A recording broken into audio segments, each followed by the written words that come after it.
This episode contains adult themes and may not be suitable for all listeners. Listener discretion is advised. It's a common misconception that sex workers are just for sex. Most of the sex work that I do is companionship, is therapizing, is being a friend to somebody, is being there for somebody. Have you ever had a side hustle? A side gig you picked up for fun, or maybe to earn a little extra cash? Maybe you had a lemonade stand as a kid, or like me, were fully immersed in the world of theater and dance, where each experience ignited my passion for the spotlight. As we transition from those early experiences into the professional world, some side gigs evolve into real passions, and sometimes even lasting careers. I've always been so curious about these stories, especially the less conventional journeys that redefine what a career can look like. They remind us that success isn't always a straight path, and that the heart behind our hustle can lead us to unexpected and fulfilling destinations. I genuinely love exploring how other people's passions have shaped their careers. If you're into that too, join me, Layla Palmer, as I chat with a captivating lineup of guests from various industries to uncover how they went from heart to hustle.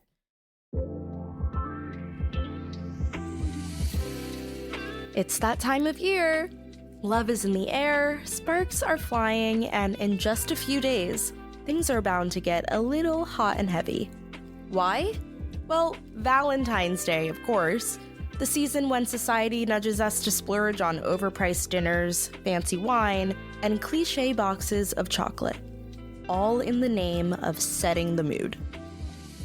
But let's be honest, these expectations can feel more like pressure than passion, sometimes even taking the fun out of the holiday. So this year, I decided to approach things a little bit differently. I reached out to sex and intimacy advocate Reed Amber Thomas-Litman, who explored how we can embrace intimacy and body positivity every day, not just on special occasions. Reed is a sex worker, educator, and co-host of the award-winning podcast Come Curious. Her mission? To break down the stigma around sex, promote body confidence, and challenge the shame often tied to sex work. She shared some incredible insights, and with Valentine's Day right around the corner, the timing couldn't be better. She's the expert, so I'll let her take it from here. Hello, my name is Reed. I am a sex educator, a sex worker, and a kinks and fetishes expert. I'm also the co-creator and host of the award-winning podcast Come Curious. Thank you so much, Reed, for coming on Heart to Hustle today. I'm sure our listeners, as well as myself, are dying to know what inspired you to go into this line of work. Oh my goodness, what inspired me? I think I've just had an ADHD diagnosis, even though I know I've had ADHD all my life. I think with hyperfocus, I was always interested and obsessed about sex. Not just having it and exploring it, but also understanding the psychological factors behind it, what society feels about sex. It's just been something I'm fascinated by. My mum was great. She's also super neurodivergent, autistic, and she was like, just do what you enjoy. And that kind of gave me the go-ahead to just dive straight into my sex world obsession and start creating content and understanding around what people want to see in terms of sex education, especially online. And it ended up just kind of being successful, which is amazing. You know, I do truly believe in do what you enjoy and it will pay off because, you know, we spend so much of our time at work and working. And especially if you're neurodivergent or on the ADHD spectrum, you have to be interested. You have to want to enjoy it. And I would highly recommend that for anyone out there. Just do what interests you because it never feels like work. Wait, let me just follow that up. It sometimes can feel like work. Never's a strong word. So was there a personal experience or situation that sparked this curiosity for sex and physical intimacy? Like, was it like a crush that you had? For me, at least, when I was younger, it was the taboo nature of it. Like, because it was so taboo and it wasn't something that my mom really talked to my sister and I about, I was even more intrigued by, it's like being intrigued by the unknown of it. So was that similar for you? I think there are multiple factors. I had a really high libido, so it was constantly on my mind thinking about sex. I remember when I was 11, like 10, 11, where I remember watching a sex educational video about a woman giving birth. And I remember everyone was like, ew, gross. And I remember just thinking, why? Why is that ew and why is that gross? We're talking about sex here. We're looking at like reproductive systems and like what is fundamentally human and why is everyone reacting like that? And I remember being so confused. I do think a huge part of my upbringing and how easy, I mean, of course it was awkward, but how like normal it was to talk about sex in my family. Of course it's taboo, but it was also something that like you just spoke about. There was no, the stork brings the baby bullshit. It was just pure science and biology. Again, nudity was perfectly acceptable in my house, I think, because my mum is half Danish and nudity is completely different in Denmark as it is in most of the rest of the world. And so I think from there, that has been a huge impact, as well as having some really, really intense crushes and like being fully in love with people that I didn't even really know and just obsessing about like, oh, one day I'm going to have sex with them.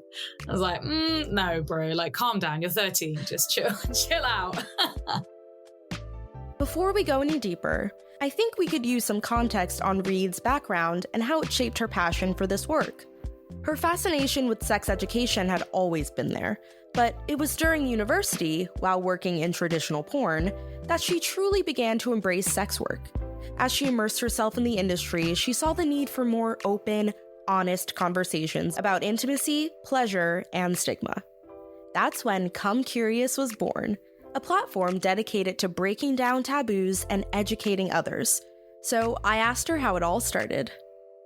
Going into your sex advocacy work, did that start with Come Curious, or did that start maybe on a smaller scale? Oh my God, that's such a great question. I think my advocacy started quite young. It was before Come Curious, or maybe it was around the same time. Come Curious is 10 years old. We've just had our 10th birthday when we uploaded our very first YouTube video onto YouTube. And during that time, I was, again, obsessed with sex, with porn. All I wanted to do was become a porn director. And I did the whole educational system. I went to university. I nearly got kicked out of university because I did work experience in the porn industry and they hated that. Oh my God. But I fought my battle and I'm really glad that I still did it because I learned so much working in the porn industry. And that's what I wanted to do. I wanted to work my way up through the ranks and actually create my own porn films. Something that was different back then. Back then it was still like 2000s. 2010. And the type of porn that you would see was still very stuck in the 90s. And I just wanted to change that. So while I was working in the porn industry, I also did a lot of modeling. And during that time, my advocacy started because I wanted to help models. I put up a lot of content around, how to model when you're on your period, how to be a webcammer when you're feeling really crap about your body. And I would put up basically tips and advice for other sex workers and other models to be able to feel a little bit more comfortable in their skin. At that same time, I was developing Come Curious with my best friend, Florence, and we met each other on a porn set. Oh, it was crazy. Like the porn that we were working on, again, is all this like really toxic, not very safe, not very ethical porn. But, silver lining, we met each other through that. We ended up living together. And we decided, because we both had such a deep interest in sex, and we would talk to each other all night, sitting in our little like comfy, fluffy dressing gowns with cups of tea, talking about sex, and realizing that the more we spoke to each other about all the embarrassing, shameful sex thoughts and things that had happened to us, the more comfortable we felt and the more accepting we were of ourselves. And we were like, we should put this on YouTube. And we did. And it ended up exploding, it's crazy. Yeah, I mean, I think that goes to show that a lot of people are the same way with sex, like the fascination of it, and then being able to watch somebody talk about it and have the conversations that maybe they don't feel so comfortable having with their peers or their friends or their family members. So I think the fact that you provided that space for people is really quite amazing. So kudos. Thank you. Thank you so much. Again, like we took a risk because there was still a lot of hate online. You know, we would get death threats. We would get like trigger word rape threats. It was insane. The content and the feedback from audiences was wild, but that got overshadowed by the insanely positive feedback we got. You know, we ended up, I think a turning point for us is we had an email back from a girl who had just got out of an abusive relationship and she was suicidal until she found our channel and said that just hearing both Florence and I talk about sex in such an open way, talk about fantasies, talk about really dark, shameful, embarrassing things, apparently just really helped her. And we're like, oh shit, this actually means something to people. Right, we need to buckle down and make this work because it's important to us, but important to our audience. Sex work may be more visible than ever, but that doesn't mean it's free from restrictions, especially on platforms like OnlyFans. While Reed appreciates the autonomy it gives her, the platform still imposes strict limitations on certain kinks and fetishes, creating an ongoing struggle between creative freedom and these ever-changing rules. Beyond that, there's the looming uncertainty of being a creator on an app that could change its policies at any moment. In this next part of our conversation, we dive into the challenges of censorship, the instability of OnlyFans, and how these restrictions impact the safety of the performers who use it. I'd like to move on to talk about OnlyFans. So, Amazing. Given that you have experience in the traditional porn industry, I'm curious about what you were proud and excited to see with the rise of OnlyFans that is now giving the power back to the performer. Amazing.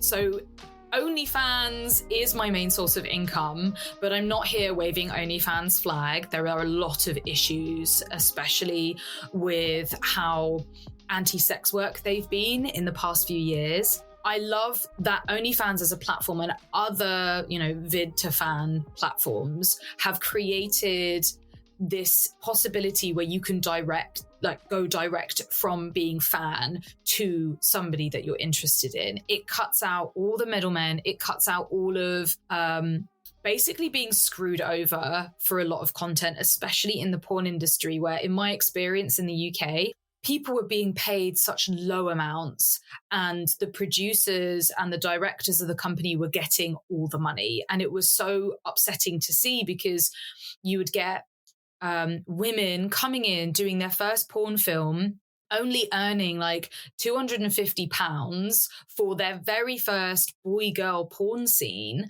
and then the producers were pocketing it all. And I watched that firsthand, and it was horrible, and it really put a bad name to porn. And I know that still happens now, but it happens a lot less. Ethical porn is on the rise. With OnlyFans, it basically meant that I could be so genuine to my fans. I could create content, not just like content that I enjoyed myself, but specifically for them, creating custom videos. So, if somebody was like, okay, I want you dressed as a nun doing this particular thing, like jumping in a bath and crushing a bunch of baked beans, then I could actually make that for them.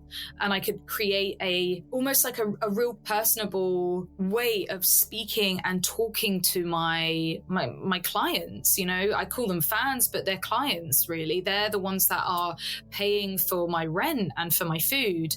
And it allowed me to create strong relationships with my clients, especially because most of the time it's a common misconception that sex workers are just for sex. Most of the sex work that I do is companionship, is therapizing, is being a friend to somebody, is being there for somebody. And so, yeah, that's what OnlyFans has allowed me to create. Also, a much bigger audience. And yeah, I mean, I wouldn't have been able to basically own my flat in London without OnlyFans, especially through lockdown. That shit popped off. That's so true. Yeah. During lockdown, it was on the rise. And I think at that point, sex workers really flocked to the platform because they realized, like, if this is the only means that I can make an income right now, like, gotta hop on it. It was like Patreon kind of got pushed to the wayside a little bit, and OnlyFans kind of took that, first spot. Yeah, and it's so frustrating because I remember for years, OnlyFans was trying to move away from the sex worker industry. I remember one of my friends who was like a big TikToker at the time was literally getting paid by OnlyFans to create a non-sexual OnlyFans account platform.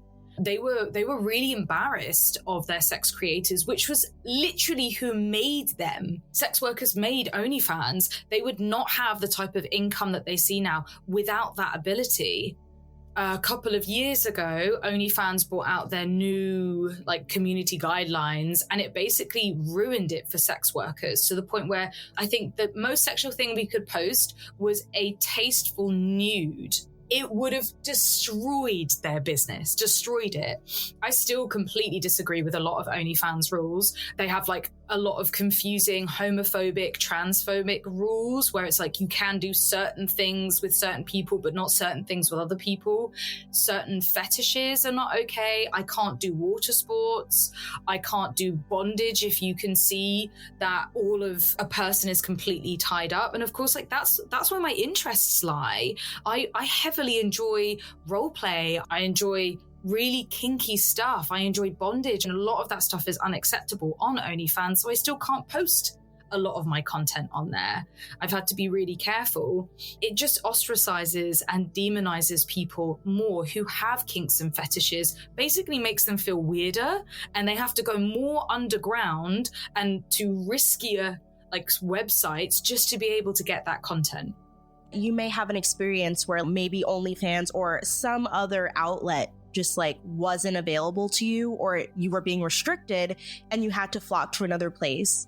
What is the experience of that, especially when it comes to making your income and something that you actually really need to do to make your living and survive? What is your experience with that?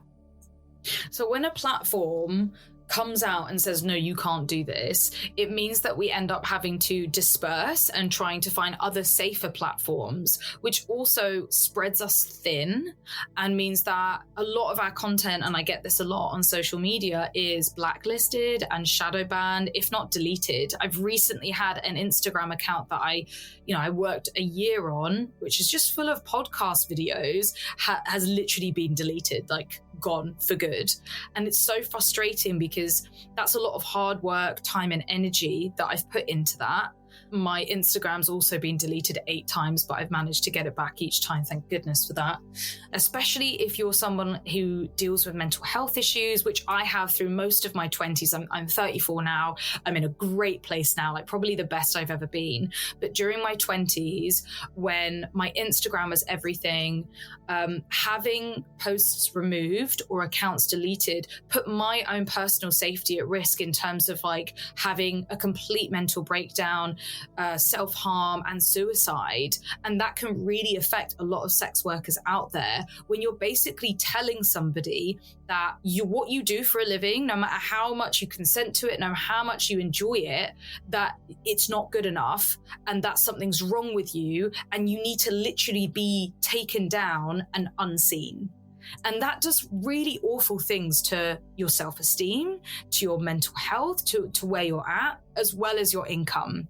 Every time I've had things deleted off my Instagram, I see a massive hit on my income. And same with losing this other Instagram account, because a lot of social media is traffic for my OnlyFans account.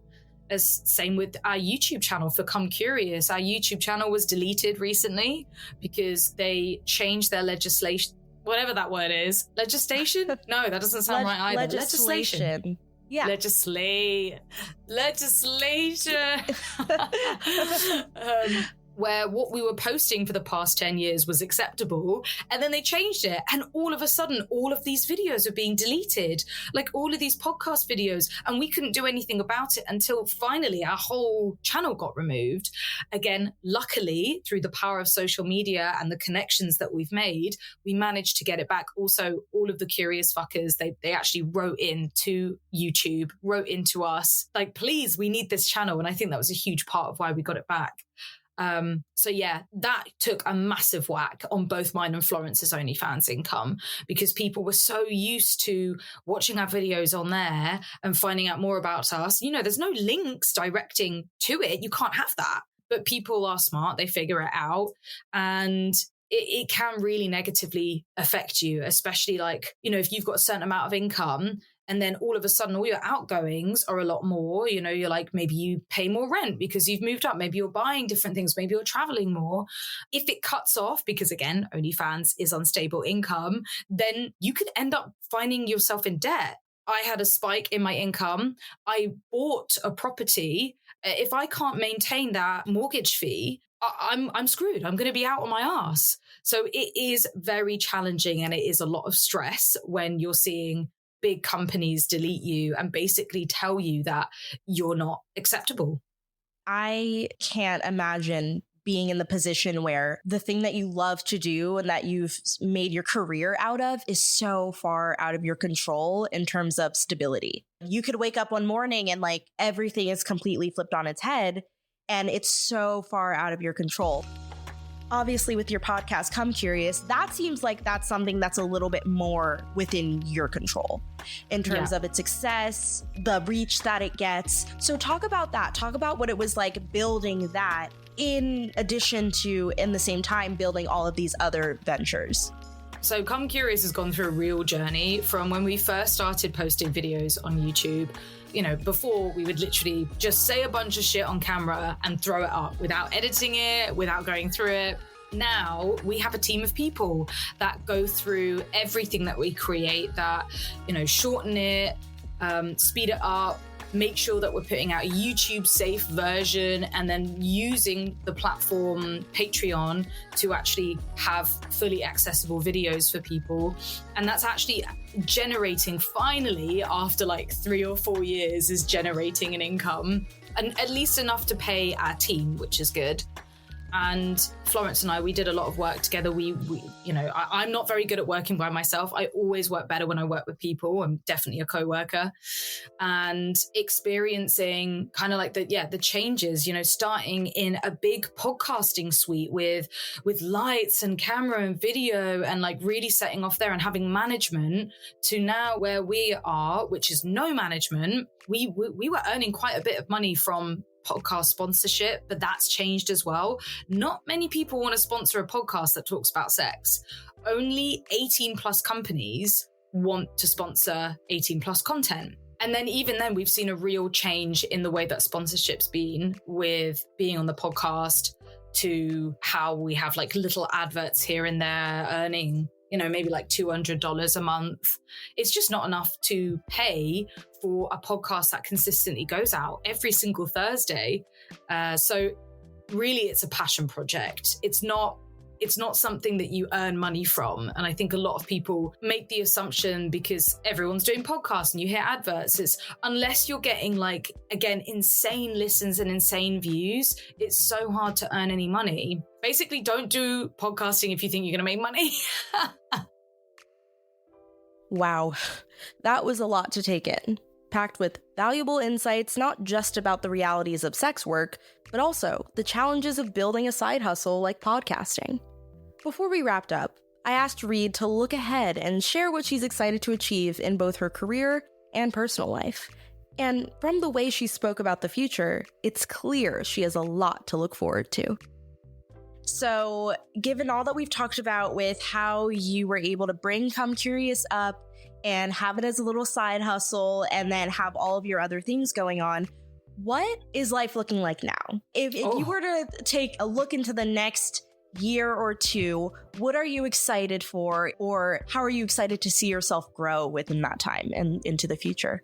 So at the moment, life is looking pretty nice. I have been dealing with most of my life through really poor mental health, drug addiction, just not being okay, not enjoying life, always having a glass half empty, always suffering and surviving. And I feel like since all the therapy, since giving up drugs and going sober, I've really managed to sort my shit out. And I feel like I'm finally more accepting of myself. Also, having an ADHD diagnosis massively helps. Like that has been a huge weight off my mind. And also I can now plan and see how to manage my time and what's going to stress me out, what's going to make me want to hide for 3 days, and what's actually going to bring me out of my shell, like how to manage that stuff. Yeah, there's a lot of exciting things happening. Again, since giving up drugs, I've got all my creativity back, which is amazing. I'm excited to get creative. My flubber, who's like a friend and a lover, she's part of probably my polycule, let's say. We're developing an exciting game at the moment, an erotic game, which, we're seeing how it goes, but it's really fun. And I can't wait to talk about it more. I'm also writing a TV series because, my university degree was in television production. So I've got that knowledge of how to create a TV series, although it's fucking terrifying. And yeah, just trying to also give myself a break because I feel like I haven't done that for the past 30 years. I've literally just always been, you're not working hard enough, you're not doing enough, you need to earn more, and really trying to just sit back and chill out. And just rest my body when it needs to be rested. Give myself that treat when I deserve to celebrate, book myself that holiday, make sure I see my friends, and also say no to things when I'm not feeling it, That's what's happening. And of course, making lots more hot content. I love what I do. I love talking about sex. I love having sex. I love talking about having sex for money and explaining why there's no difference between me having sex with a stranger or having sex with somebody I know for money. There is so much stigma around it. And I love every moment of it. I love my job. I love that it's taboo. I love that people can't understand it and hate it. And I love creating content for people who need it. I love being there for people who just want to talk about weird shit. I love that. So yeah, lots of exciting things happening. Reed's journey is proof of the power that comes with owning your own story. From building Come Curious to navigating the ever-changing landscape of online platforms like OnlyFans, she's used her experience to spark important dialogue and push for greater visibility in sex education and body positivity. But I wanted to learn even more about her journey, so I asked her to stick around for a few more minutes. Listeners, it's time for the Career Countdown, a segment here on Heart to Hustle that offers us one last glimpse into our guest's journey in a fresh, inspiring way. Through 5 rapid-fire questions, Reed will share the creative inspirations and personal moments that have shaped her career and creative path. Let's dive in. So, for number 5, what are 5 values that guide you in your work every day? Wow. Sticking to what I love and what I am interested in. Doing what gives me that good, warm feeling, like I'm achieving something. So it's more of a body feeling. Pushing what's acceptable and what goes against societal norms. So that excites me, especially if it's taboo, if it's weird, if people are, unsure about how to talk about something. Using everything as a learning opportunity, even if you make a mistake. And I feel like I need one more. Be kind to yourself, cut yourself some slack, give yourself a break when you need it, and just do your best to just, celebrate yourself, chill out. So for number 4, what are 4 ways people can embrace sex positivity in their own lives? Firstly, our pleasure is our responsibility and we need to own it.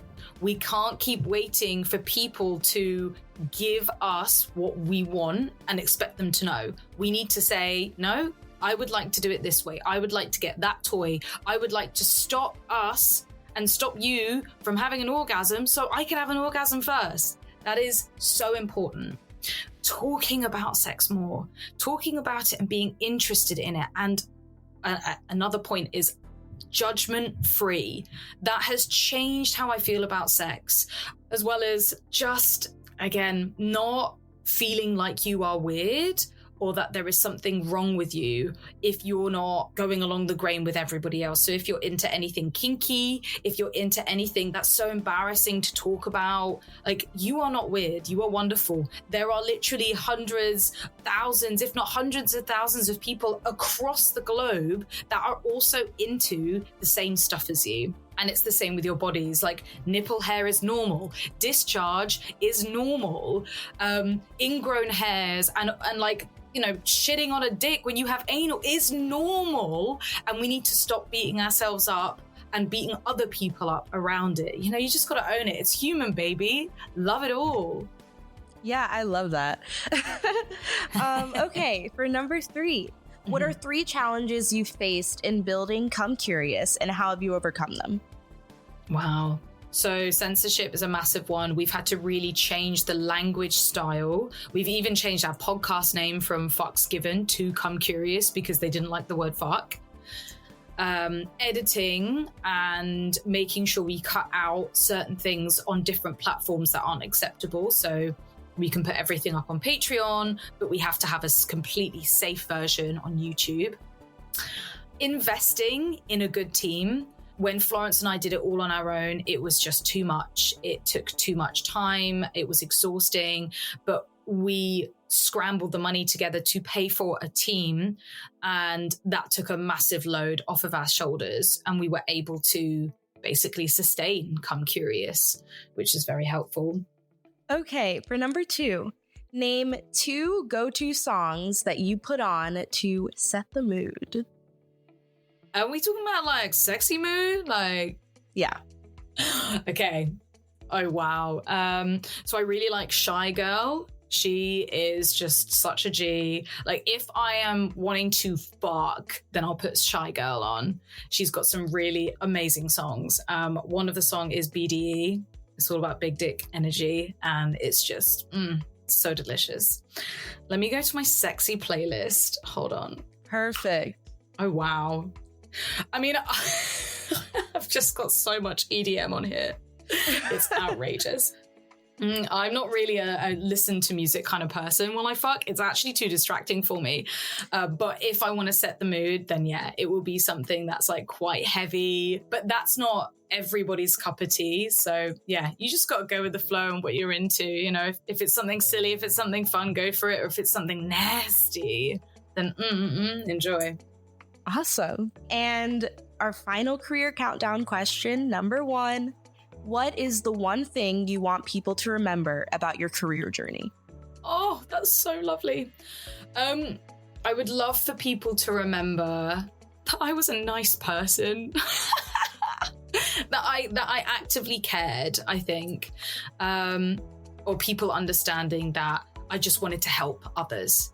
Like that's my main goal. I want people to feel like how I do about sex, and not kept in the closet, not trying to hide things. You know, I want people to be like, fuck yeah, this is me and this is what I enjoy. And it's that level of self-acceptance that a lot of us don't have. I didn't have it for years. Well, until recently.